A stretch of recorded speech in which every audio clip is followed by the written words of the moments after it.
Hi friends. Today's topic has been brought to you by obssessing.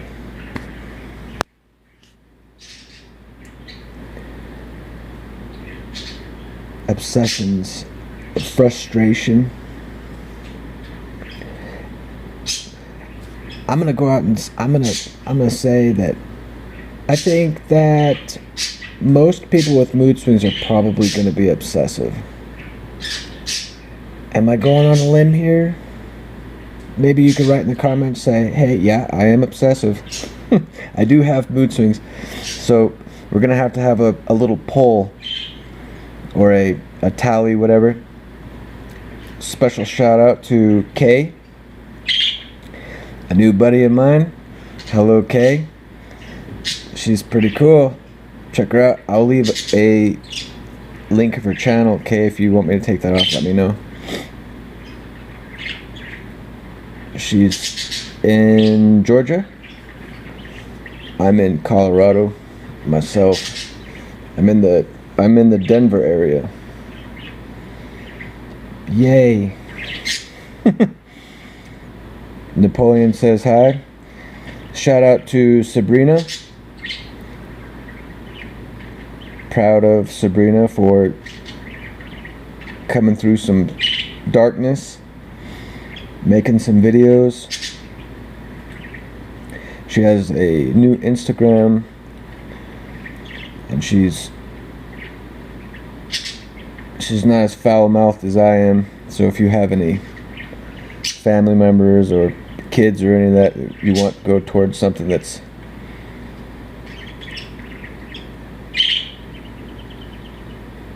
not foul mouth, check out Sabrina. I'll leave a link to her channel.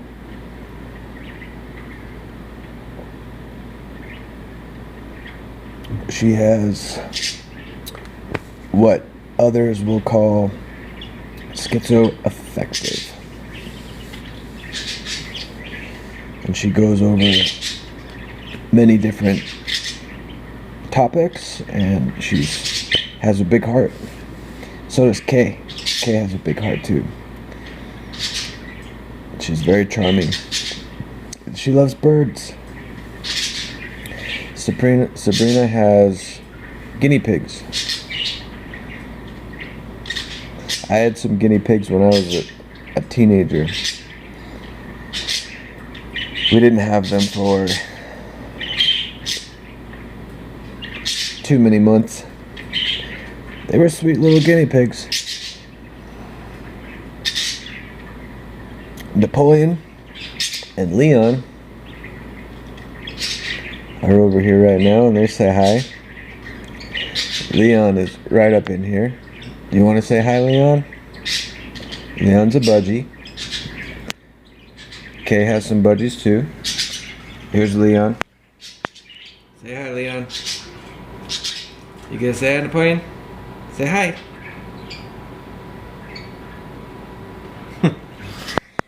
They're both looking. What's going on here?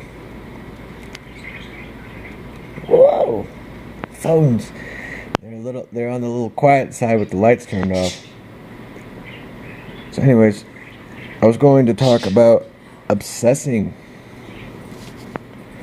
And man, have I ever. My whole life. Badly. And according to a psychiatrist one time, she said, "Did you know that is anxiety?" Before letting me know that I didn't have mood swings. After talking to me for only 15 minutes. After having me come into her office 45 minutes late. Yeah, did you know? Anxiety. Well, that is self-evident. It certainly is a form of anxiety. I have anxiety, yeah. So does my mother and my father, both. So did my late grandmother. So did my late grandfather. My mother's mother is moody. My mother's father is a wild man, A little bit of obsession there with that fella too. My great grandmother was a little out there. That's as far as I know. It's my parents have discussed with me. Any other relatives, not really so much. Cousins, there's some stuff there too. I'll go ahead and leave that out.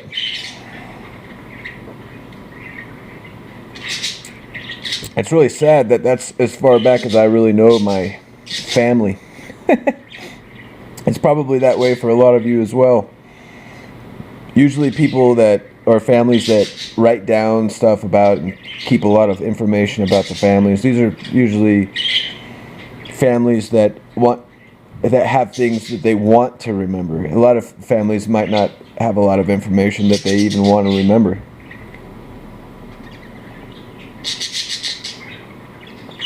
There's not issues there. So lately, as in last night, I'm laying in bed because my eyes are completely fried out of my head. Because I have this little thing called wanting to escape life. Maybe you might have this too, where I don't really like life, and I don't really want to have anything to do with it, for the most part, which is pitiful, because there's so many people out there that would want to be able to do things, to be able to live and whatever, that might have some restraints or some handicap or whatever. And man, all I can really say to that is that's all coming from your brain. So this is a different kind of handicap, if you might call it that, where your brain is lacking something, where you don't care. It's a little thing called apathy, and it's possibly something that drags you down to your own demise and to ending yourself. If I'm going through some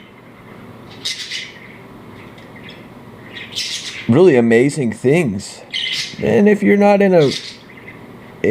a darkness or whatever, I could get a phone call and say, "Hey, you've won a large amount of money," and if I'm in a low, I probably wouldn't even pick up the phone to even know that even happened. If someone dumped it all right in front of me, all that cash, whatever, I'd be looking at the cash and I wouldn't give a shit. I wouldn't care. That's apathy. So I'm a little frustrated with my escape route, or my being able to get out of this shit. And that's with video games and really anything that has to do with the screen, such as the thing I'm holding up to my face right now. I do have all the apps. I have 3 different apps so I can extremely turn down the display at an output that I can still get visuals on. I can still see myself and everything. This is very dim, and I'm just losing it over here for 40 years since I was born. Almost everything I do has something to do with some kind of display, and a TV, whatever, a screen. So, I'm gonna put myself out there. I'm sharing things about myself here, and I love it when other people do that too, and I get buzzed off of that because I get to connect with them. So maybe you can connect with this. As we are now in this modern time, or at this age, this whole screen thing is only going to get worse. And I say worse, and I mean it. And I mean that word, completely worse. Everything that I want to do to get out of this life, whatever, that doesn't include actually ending my life, has to do with the screen. So I get up, there's the phone, and it's next to my bed, and I turn it on because I want to look at what time it is, and I used to look at what my notifications were and all that. Even with all my screen dimming and everything else, I'm waking up and my eyes are not doing too good from the day before. And they're not doing too good because I've been sleeping and my eyes are not calibrated for, or dilated or whatever. They're not ready for all that light. So that's one of the worst things I can do every day for my freaking brain and my eyes and my optical nerves, is turn on the phone and start looking at it, and what's this? And then I get entrenched in it, and I'm looking at it. There's this video and this video, and here I am in the dark looking at my phone when I need to just get up, get things going, and just turn that goddamn thing off. So now what I do is I turn it on, I look at the time, maybe not even do that. I get up. I'm reluctant to even turn on the lights because my eyes are fried out of my head. I'm getting going. And this is really bothering me because I realize that this has a lot to do with my headaches, and this has a lot to do, and I've talked about this before in my last video, and I'm really going to talk about it now because this is something that has to do with my obsessions, which is always going to be there, and it's always at the forefront of everything that I do. I'll always obsess. Forever. Until I'm dead. So then I take care of my babies, my birds. And I do everything for them, and that sometimes takes a little bit. And sometimes I'm peeking at my phone so that way I can put on some music or whatever. And then the day's going. And then there's all the things that you're going to do that has to do with TV screens. And one thing that I did many, many years ago is I completely took out the cable box, TV channels, audios. And whenever I'm random talk here, whenever I'm calling to get my discount on my cable company for my internet,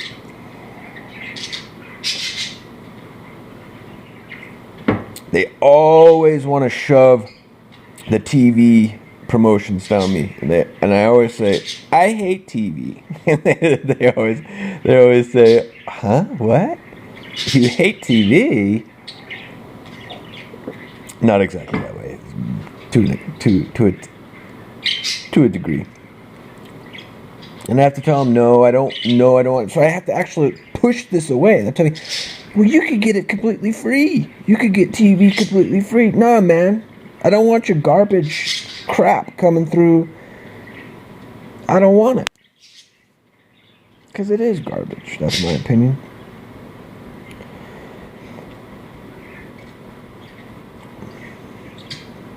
So, obsessions. So, now let's just skip ahead here a little bit. So my eyes are completely screwed. I've been doing so much stuff that has to do with freaking display screens for the last 3 years, 4 years, 5 years, and it's increased. That's the thing is, I'm looking back on my last 5 years and I'm thinking, okay, yeah, I was doing this, and that, and I'm not doing that anymore, and I am doing a whole lot more of this, and this that has to do with displays, screens. It's an issue because it really is. It's my eyes are toast, and it's bad, real bad. My eyes are really killing me. I've got some special TVs that have eye thing, and they're smaller and everything, and it's still. And when I look at the TV, I say, oh yeah, oh, that's so much better, that's so much better. And then I'm at it, I'm doing the game, I'm doing this, I'm doing this, I'm doing this. Am I okay? And then some days will go by, and I'm still getting to the point where my eyes are still getting more and more fried. So then I have to take off 4 or 5 days, and it's awful because that's how I get out of life. It's through the games. I am in my game or whatever. And I can do some other things while I'm doing those things. I can listen to my music, I can do this, I can do that. Well, if I take all those things out and I'm just listening to my music, or I'm just doing this, I'm just doing that, I'm naked. Then I'm back in this. And I'll bring it up. It's the Matrix movie where you're in or you're out of this program, or in this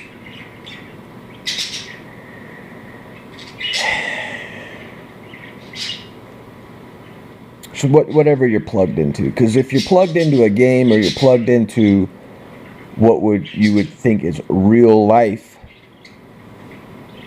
simulation, whatever,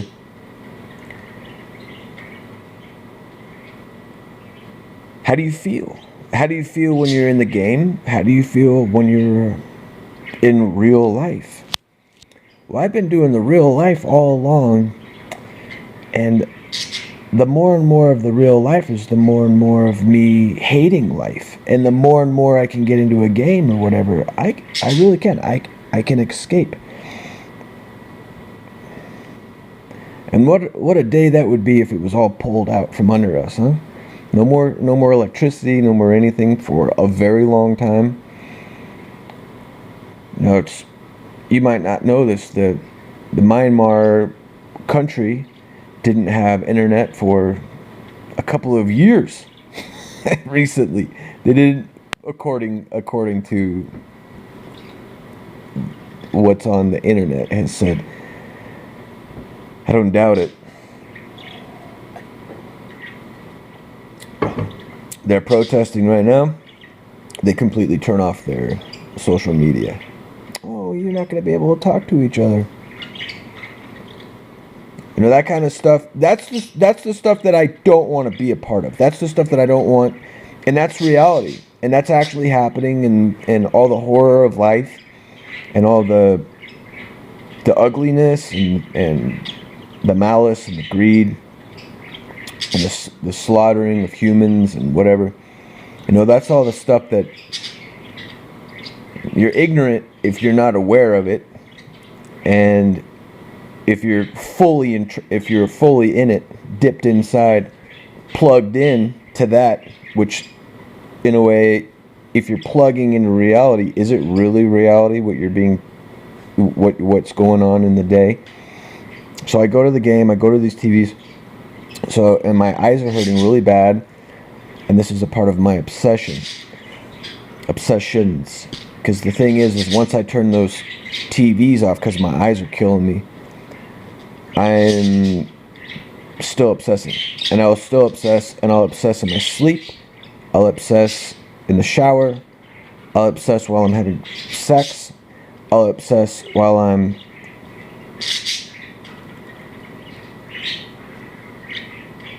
eating. Anything that most people would be sitting there and they'd be glowing during that they're taken away from it. I'm not. That's not me. I'm not. It can be any occasion, and I'm not there. I'm obsessing. I'm in my head and I'm obsessing. And everyone else in the room can be into the Jenga game, and I'm sitting there thinking about something else.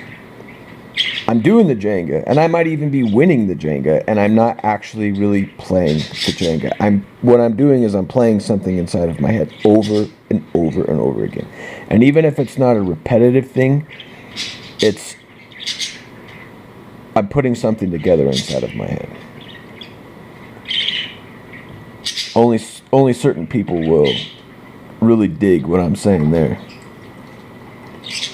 So if I wake up from 12 hours of obsessing in my sleep and I'm exhausted, and then I wake up and I keep doing it, I'm going to want to get away from that. I'm going to want to escape from that. So today I'm frustrated a little bit. I'm grateful. And that's one thing that I must be. And that's something that I want to punch myself in the face with every day. And every morning when I get up and I go from the prone position up to sitting up, where I say, all right, here we go. Another day. I say to myself, man, I got to think of one good thing just to jumpstart this baby, to get this going. I got to think of something. And sometimes it's directly a conscious thing, and sometimes it's subconscious, where I'm doing it anyways. My mind is having to do that. If I don't think about something that makes me smile or happy when I'm getting up out of the bed, I don't even know if I would even get out of the bed. So it's almost mandatory that I have to do this. I must be grateful for something. I must be understanding, and I must be grateful for something. I have to be. And this is a part of getting on to the next day. Even if I don't feel good about it, I still have to think about it. I still have to get going on it. So maybe you yourself go through some of these things too. And I don't even want to say to myself what a degree of grief or pain or any of that in tune with this. The horrors of life are infinite. They really are. They're infinite. And right now, I have my TVs off completely. And there's other things that I can do with myself. And I do some drawings, and I do some... Sometimes I will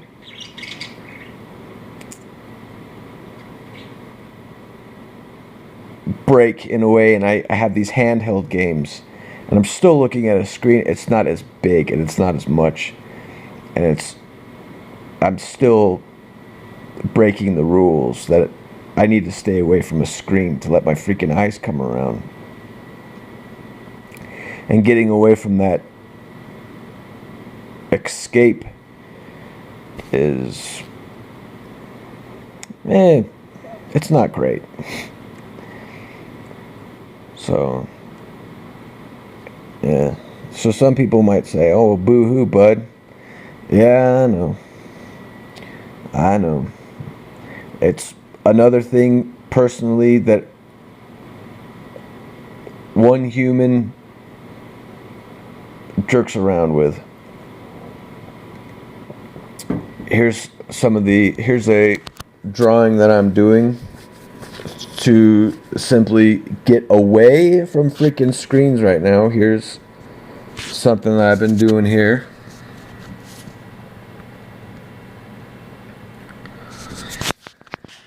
So that's, if you could barely even see that, because I don't have the light on very, very much here. I'm in night mode.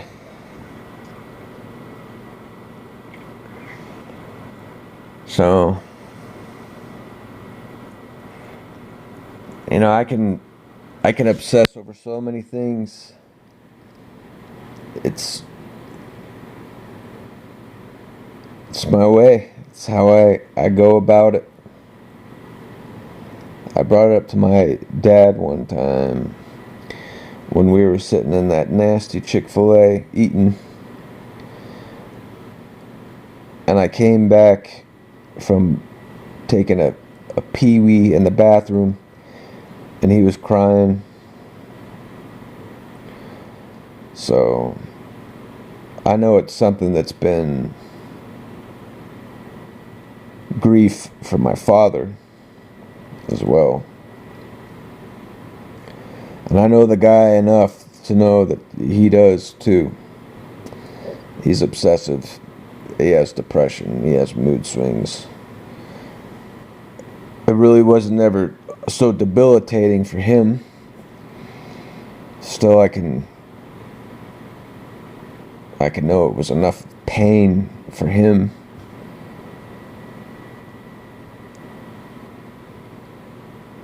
From that one day, seeing the pain in his eyes coming back. It was something that I brought up. What can you do about it? Gotta battle it. Because it's always going to be there. It's always going to be kicking you in the face. It'll be there until I'm dead. I saw a thing about obsessions, compulsivity on some TV thing years ago when I was watching TV. There was a gay couple. This one sticks out because there was a couple profiles on there. There was a gay couple, and they were going in and they were helping him to get over it. They had some lady psychiatrist that was part of the show, and she was helping him, and she would put a bloody tampon in his trash can. He would go, and how interesting. TV garbage, gay guys, bloody tampon. and they go in the bathroom. And they go through this whole thing with the guy, and they end up getting a dog because he didn't want to have carpets. He didn't want to have rugs. He didn't want to have any because of issues with that. And they finally got it down to where they got a dog, and his partner was so happy because he was overcoming it, and they could have a dog, and he could finally do this and finally do that. And the whole time you're looking at this guy, he's uncomfortable as hell. And I love at the very end how they were showing that they had overcome it and all this. And when I turned it off, because I knew myself, and I knew by watching that the guy didn't overcome anything. The TV show overcame it. And the guy was still going to be obsessive. It didn't matter if it was his no carpet policy or whatever it was. The guy would be obsessive for the rest of his life. I shed tears, a lot of them. A lot. And this was before I even knew a whole lot about my mood swing situation. I always knew that I was somewhat kind of moody. I didn't really know anything about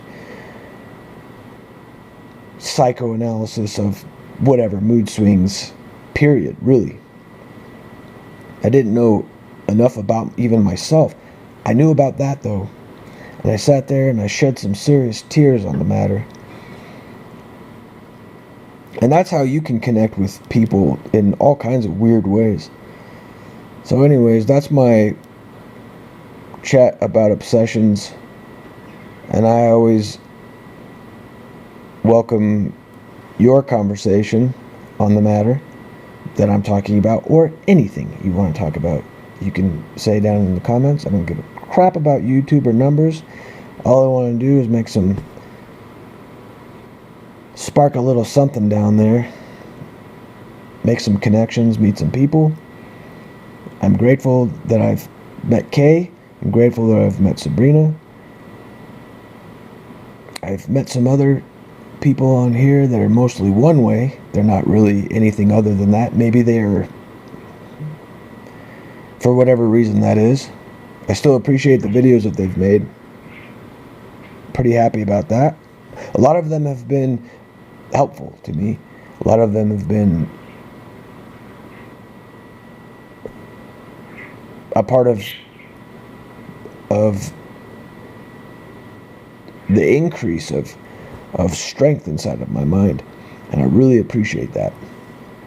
And if you are ever thinking about whether or not your videos are any good, or if you're ever going to be any help to anyone, well, any second of a video is more than freaking zero. So I'd say if your message is there and you have a message for someone, or you're relaying something, it's going to help people. So good night, And best to you until the next vid.